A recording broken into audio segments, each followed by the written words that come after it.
ಕೋಟೆನಾಡು ಚಿತ್ರದುರ್ಗದಲ್ಲಿ ತಡರಾತ್ರಿ ವರುಣದೇವ ಅಬ್ಬರಿಸಿದ್ದಾನೆ. ಗುಡುಗು ಸಿಡಿಲು ಸಹಿತ ಭಾರಿ ಮಳೆಯಾಗಿದ್ದು, ಈ ನಡುವೆ ಸಿಡಿಲಿನ ಹೊಡೆತಕ್ಕೆ 106 ಕುರಿಗಳು ಬಲಿಯಾಗಿರುವಂತಹ ಘಟನೆ ಆಗಸ್ಟ್ 17 ಬೆಳಿಗ್ಗೆ 7 ಗಂಟೆಗೆ ಬೆಳಕಿಗೆ ಬಂದಿದೆ. ಚಿತ್ರದುರ್ಗ ಜಿಲ್ಲೆಯ ಚಳ್ಳಕೆರೆ ತಾಲೂಕಿನ ಜಾಜೂರು ಗ್ರಾಮದಲ್ಲಿ ಈ ಒಂದು ದುರ್ಘಟನೆ ನಡೆದಿದೆ. ಗ್ರಾಮದ ಆಂಜನೇಯ ಮತ್ತು ಓಬಣ್ಣ ಎಂಬುವರಿಗೆ ಸೇರಿದ ಕುರಿಗಳು ಎನ್ನಲಾಗಿದೆ.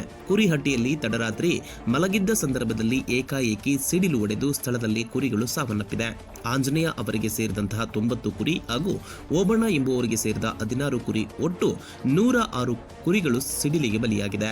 ಇನ್ನು ಲಕ್ಷಾಂತರ ಮೌಲ್ಯದ ಕುರಿಗಳು ಸಿಡಿಲಿಗೆ ಬಲಿಯಾಗಿದ್ದು, ಕುರಿಗಾಹಿಗಳು ಕಂಗಾಲಾಗಿದ್ದಾರೆ.